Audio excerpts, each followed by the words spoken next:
Je kunt je nou amper meer voorstellen, maar zo'n 100 jaar lang wie het wenje op het platteland een vrij eenzame ongelegenheid. Als je vier het loon niet wen, kwam er amper in een del. Je wint al blied als er eens een oor het hiem op kwam als je eigen man. Een soort vrouwlie gongen dan ik bij het boom van plattelands vrouwlie. Dan troffen je tenminste nog eens in. Nou, en die boom bestaat het hier 100 jaar. Ben je bekend met de plattelands vrouwlie, de vrouwen van nu? En dat was van je? Nee. En dat is toch spietig. Friesland ook gaat op het thee bij vrouwen die het al jong lid waren en het nu 60 jaar later nog altijd binnen. Wat dienen ze daar op die vergaderingen? En op wat voor manier het in haar eigen het boem bijdroegen aan een beter leven?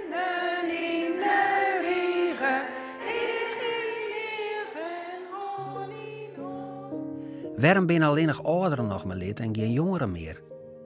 Daarom praten we ik met een jongere generatie over wat haar gedachten binnen over weien en werken op het platteland. Allegaar ben we onderwijs op paad in ons leven. En haast elk mensje ziet het een reisgenoot.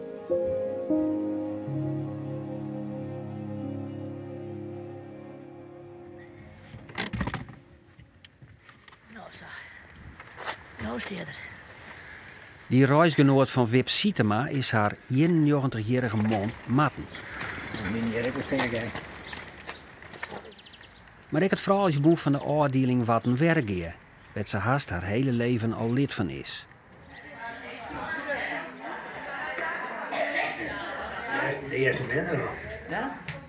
Ze zien je van de sprekersjong en zal vertellen hoe vroeger.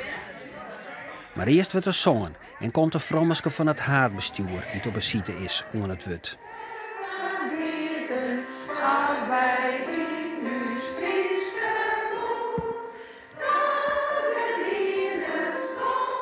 Want nationaal zet uw vereniging haar in en maakt het haar sterk voor het borstkankeronderzoek. Bij het een brochtjes willen opzetten, troch is leden. Mooi praten in het manifest Vitaal Platteland.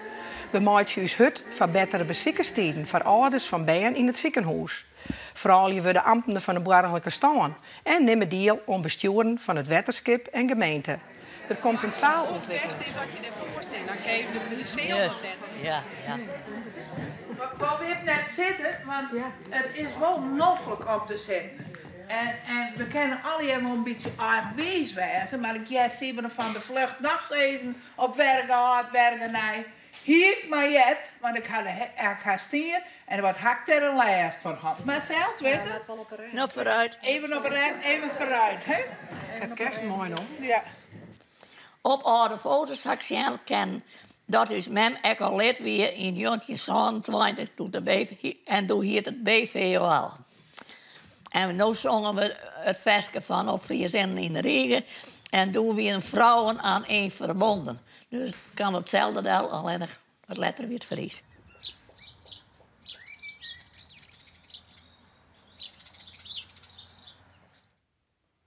Dat wie u het zegt. Maar hoe wie dat als bijen, daar? Ja, ik ben daar alleen. Mijn broer en ik schelden samen hier. En ik hier natuurlijk geen bratters bij nog maar te bratje net. Nee. Ik sloeg een bult bij je huid om. Maar dan kom je naar squallen en dan weet je van niks. Hè? Je kent de spultjes net die erbij hier op Squalplein al door.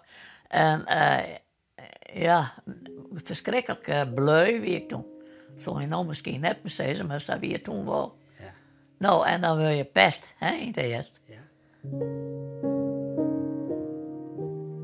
Dus mem, die is, ik denk van begin 30 jaar, toen wie zij dus lid van de plattelandsvereniging. Dat weer dus de BVOL, hè? Bond van oud-leerlingen. 1919 was het geboortejaar. Leeuwarden de geboorteplaats. De Friese Maatschappij van Landbouw organiseerde toentertijd cursussen voor landbouwhuishoudonderwijs. Met de bedoeling de opgedane kennis te verdiepen en uit te breiden, verenigden de oud-leerlingen zich plaatselijk. Wat deden je dan zo, Jan? Nou, dan weer het altijd bespreken over verschillende onderwerpen. En nou, de meeste vrouwen namen breidje mee, dan zitten ze te breidje. Als te haken wat handwerkjes ze maar heen. Maar dan heen de sprekers dat blijft wat een hekel aan, omdat dat gepjuk. Daar ben we daar blijft mee ophouden. Ja. Er zijn prachtige foto's van busreisjes. Die ze in die tijd maken. Een hele dag voort met een bus van Boekema. Echt mooi is daarop te zien hoe als in de ring van de jaren de moren veroren. Als we ben, weet ik er net vol meer van, want in de oorlog was de boel opheven, om ze net onder het regime van de Duitsers bij verder wonen. Eén ding is mij nog wel bijbleven, dat ze les kregen en houden haar hoe als je een slachterbarig het beste bereiden kon. Het vlees was bred en in spekflessen bewaren, zodat je geregeld weer een vaste pannen heen. Ik ga ontjoerd altijd voor zoveel als mogelijk weer tegen betrokken was bij de bond. En ik hoop je dat nog eens kostje te blijven. En dat het nog lang bestaan blijven kan als vrouwen van nu. Nou.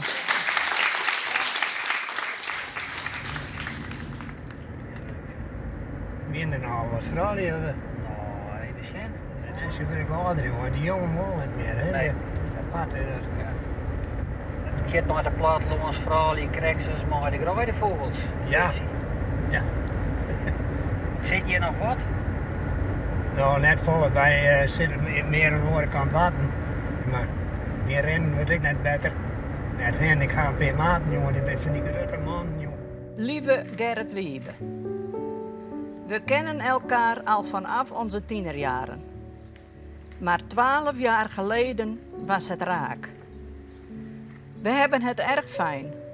Als we samen zitten te praten, vertel je af en toe over iemand die erg belangrijk was in je leven. Door jouw verhalen weet ik hoe ontzettend jij haar nu mist op deze belangrijke dag. Daarom staat dit windlicht symbool voor jouw moeder. Ik was boerin en toen hier de boerin nog net vaak werk een baan ernaast. Het kwam toen en ik wilde me wel eens een beetje opsluiten. Ik wilde wel wat meer. En dacht, nou, ik wil eerst maar eens lid van de Plattelands Vrouwenhuis komen.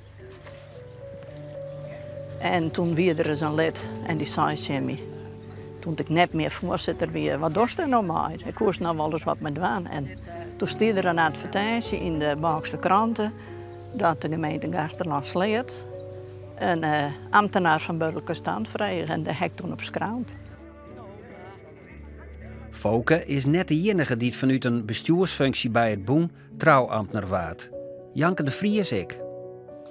Die Poolse familie. Wat zijn die Poolse? Zijn die Poolse, ja. Ze is een skippersbeen, kon goed leren, maar bij daar op een huisartskwallen. Uiteindelijk gingen wij, mijn zuster en ik, naar een internaat maken. Want dan hing je dan is geregeld squallen. Ja. En gelukkig, mijn zuster en ik, nou, we konden vrij goed leren en trouwens met hem ben we daar goed beholpen. Maar door het doen naar de huisartskwallen en nou ja, dat heb ik altijd mooi onderwijs vond, dus dat wie eigenlijk wel in de vader, maar het hier wel wat oors ken, maar dat is ze achterna begonnen. En je ouders die dat ik hun beste weten, nou, zo wie dat die doen. Nou, en dat dacht ik, ja, ik moet wat meer, nou is die huishouding. En toen dacht ik, nou, misschien vind ik dat daar. En dat heb ik dan inderdaad gevonden. Ja. Het had van mij, nou, dat weer mijn leerskwallen om wat over de grenzen te zien. De grenzen van Friesland, de grenzen van het dorp, zo. Nou, nu willen er heel veel dingen op mijn paard komen. In 1978 waren er 428 cursussen in de afdelingen, van pottenbakken tot Engels. Ook waren er vele gespreksgroepen. We nodigen mensen uit, dus een forum doen voor voor een verkiezing. Ik geloof dat het ik provinciale verkiezingen waren, dus we nodigen de kopstekken uit het jaren aanwezig waren. Nou. Want dat weer naaie ontwikkelingen, want vooral die bemoeien zich vaak ik net mooi verkiezingen en politiek net. Als ze stemmen moesten dan. De stemgang waar de man op stemde. Een van die componisten die een heel beroemd stuk heeft geschreven voor viool met begeleiding van een symfonieorkest, dus een vioolsolist zoals het heet, is Alexander Glazunov. Dat is een Russische componist uit het eind van de vorige eeuw.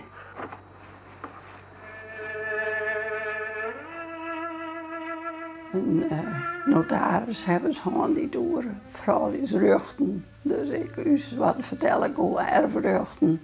Nou, de NVSH, dus de Nederlandse Vereniging voor Seksuele Hervorming. Ja. Dat vind ik wel heel belangrijk, maar het weer wel heftig voor een heel soort in die tijd. Hoezo?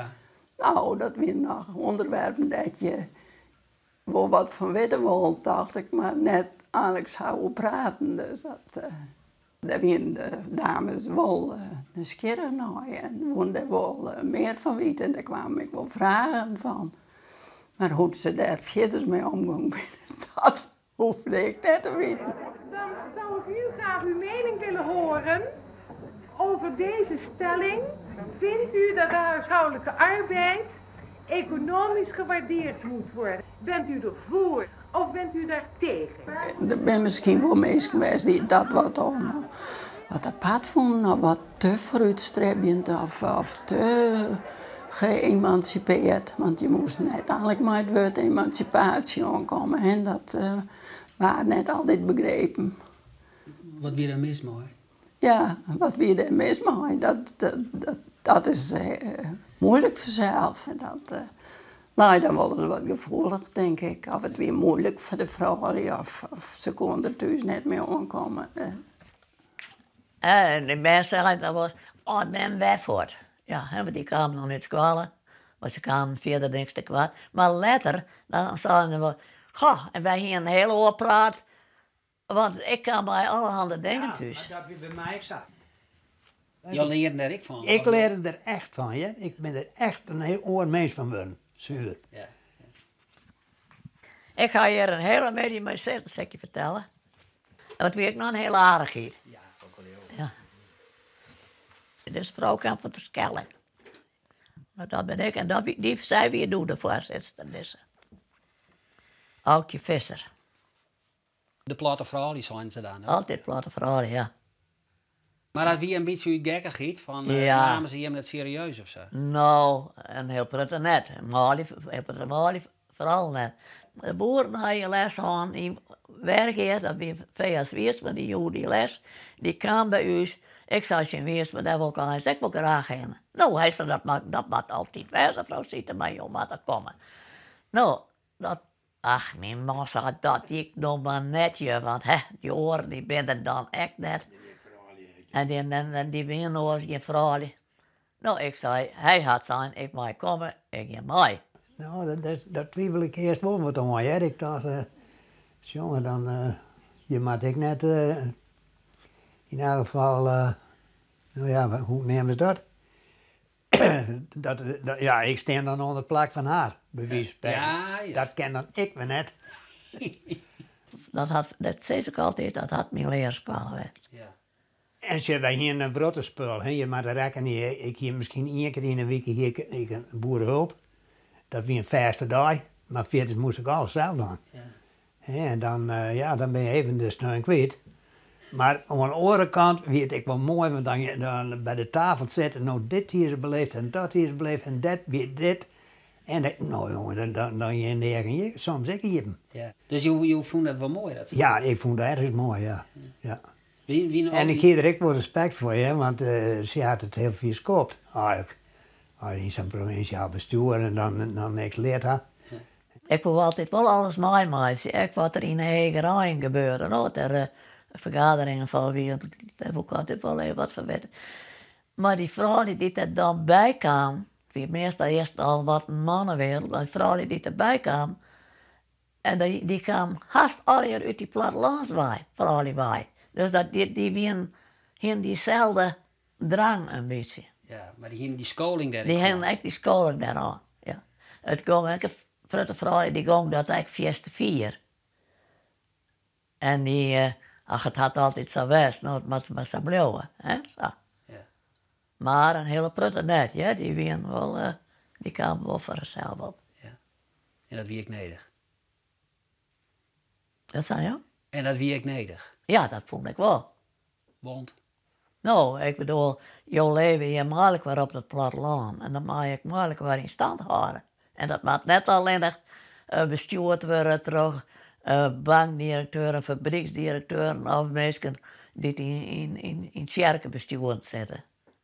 Dan moet ik gewoon een mensen die vaak heel goed verstaan hebben. En heel goed weten wat er in de praktijk leeft. Die moeten daar echt bij besluiten kennen. Op de hoogte blijven van alles wat er omgaat in deze tijd betekent ook voorlichting ontvangen over industriële ontwikkelingen in de provincie. Op excursie naar de CCF dus.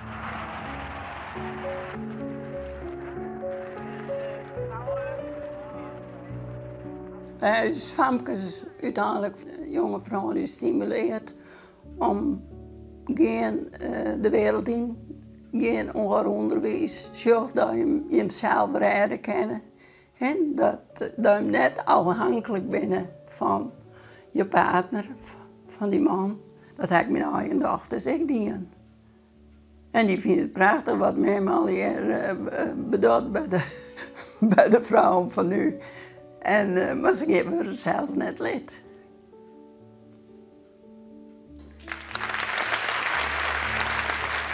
Dan zit daar algemeen lid Janna Hiemstra, tevens tweede secretaris. Ik wist dat de plattelandsvrouwen altijd graag zongen en klappen mochten. En op het Grutte 100-jarige jubileumfeest vierde ik weer volop gelegenheid voor in Rome. Net dat het zo goed gaat met de vereniging. In de jaren 70 wien er hier in Friesland nog 10.000 lid van. Nou volle minder, zo'n 4500.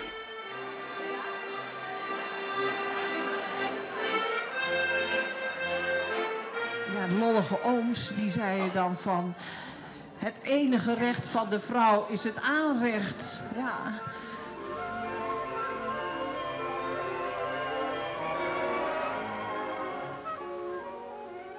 Maar wat is er veranderd? Ja, de maatschappij is gewoon veranderd. De vrouwen gingen naar school, de opleidingen natuurlijk. En er stonden natuurlijk veel meer verenigingen. Er was natuurlijk, kijken wat je een concurrentie hebt, zal ik maar zeggen, aan sportzaken, et cetera. Maar ben je hem dan net onsprekend genoeg meer voor die vrouwen?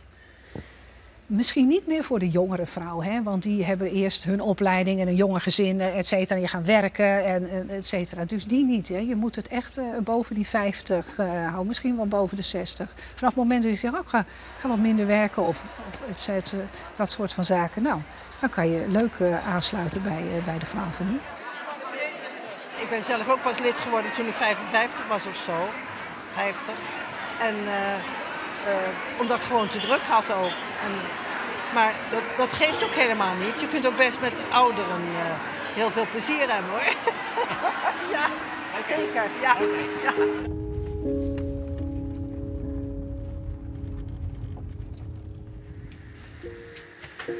Durkje melkt 20 kei. Elke vreed verruilt ze haar blauwe overal voor een groene skelk om mond te steriliseren.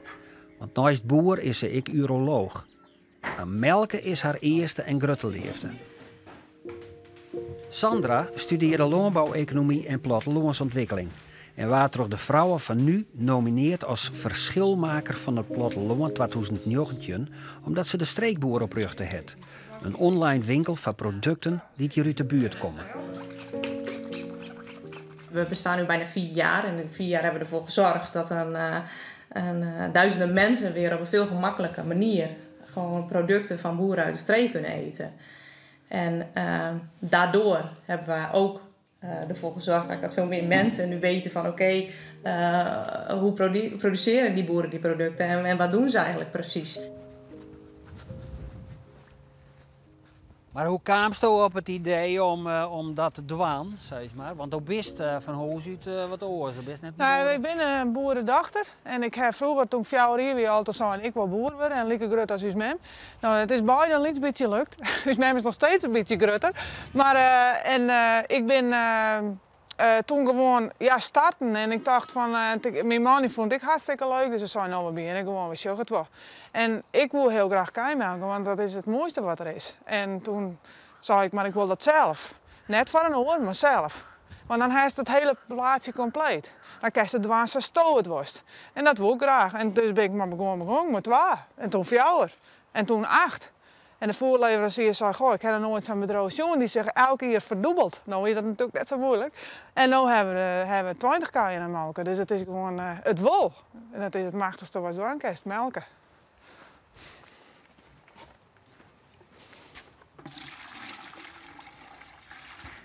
De reden om met de streekboer te beginnen is eigenlijk, was enerzijds de verbazing over het feit dat er groeit en bloeit van alles om ons heen. En toch is het zo moeilijk om gewoon producten uit de streek te kopen. De ene boer verkoopt wel zuivel en de andere die verkoopt wel zijn eigen groenten die verbouwt. Maar nergens kan je gewoon kon je op een makkelijke manier al die producten krijgen.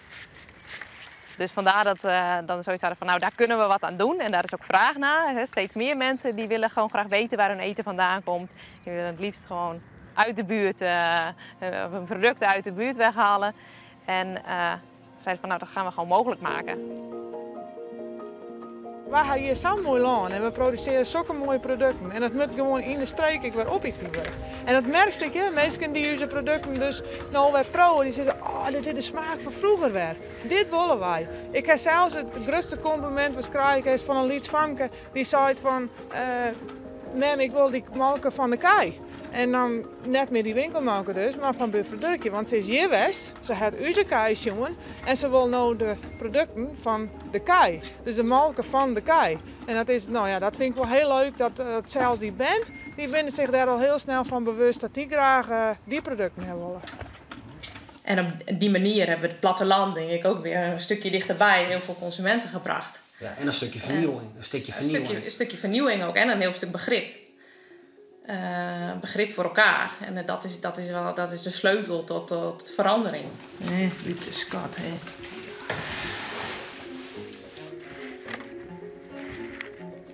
Juist door weer direct bij de boer te kopen, bij de boeren die je kent, de boeren uit je eigen omgeving.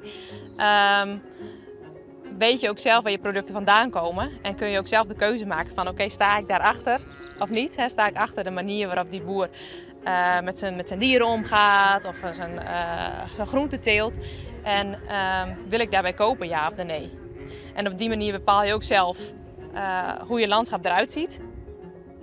De keuze die jij maakt voor boer bepaalt wat die boer gaat verbouwen. En op die manier creëer je ook weer meer de verbinding tussen de consumenten en de boeren, stad en platteland.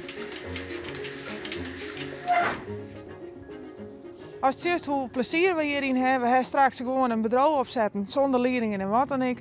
En het kan gewoon, het is gewoon mogelijk. En ik wil Den Haag zien dat het oors kan, zoals het traditionele, zoals het wat de laatste jaren ontstaan is. Alleen nog maar grutter. Ik zou wel willen dat iedereen net meer dan 50 kei heeft. En dan gewoon iedereen wat. En dat iedereen daar een verdienmodel in heeft die daar wat aan oor had. En het kan, want waar laat het je zien? We kunnen gewoon een inkomen hebben met 20 kei. De dochters hebben het stokje oernaam van de memmen en ziek je op haar eigen manier in deze tijd met oplossingen voor het platteland. De vrouw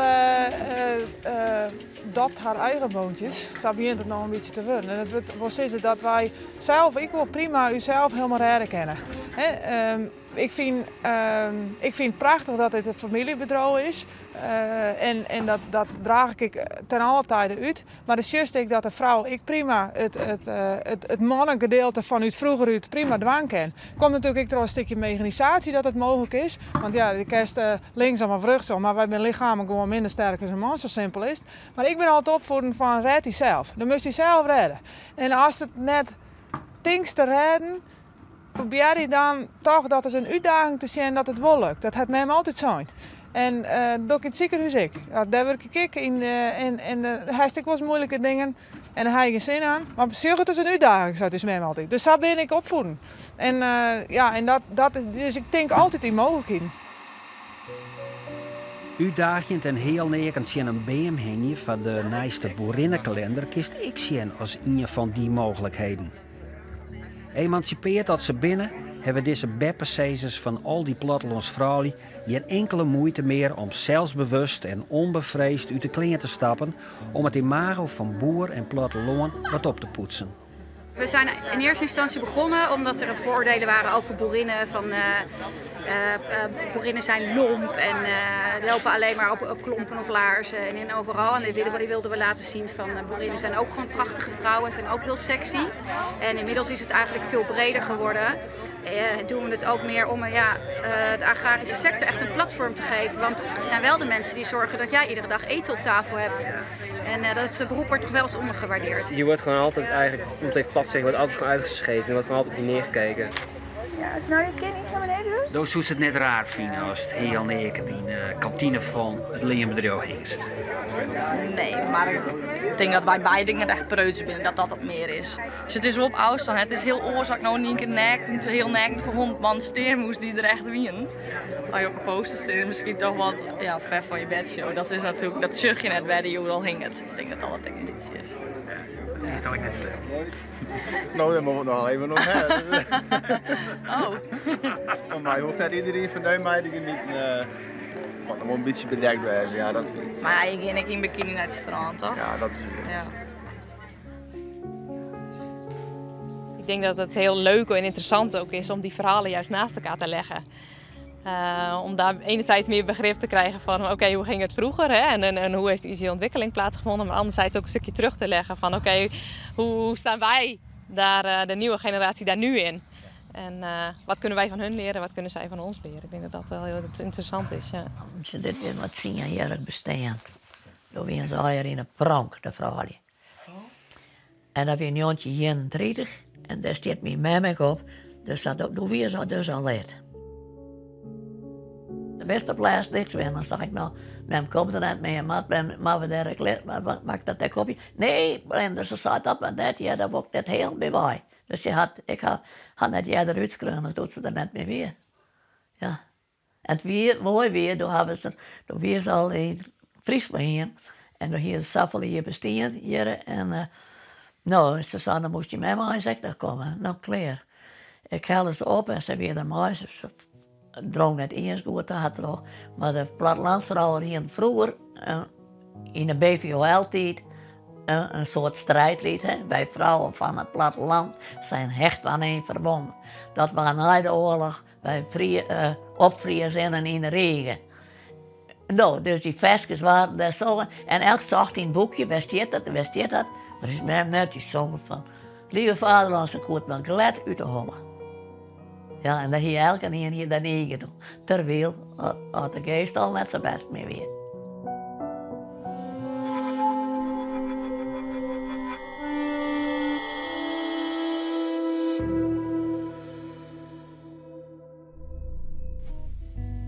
Dit,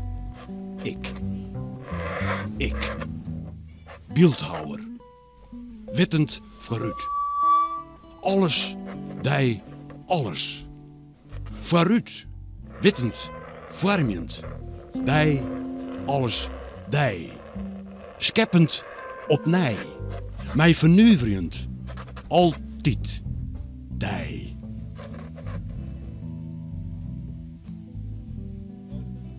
Dit, ik, beeldhouwer, wittend vooruit, mij vernuverend, altijd, dij. Alles, dij, alles. Vooruit, wittend, vormend, dij, alles, dij. Scheppend, opnij, ik, dij.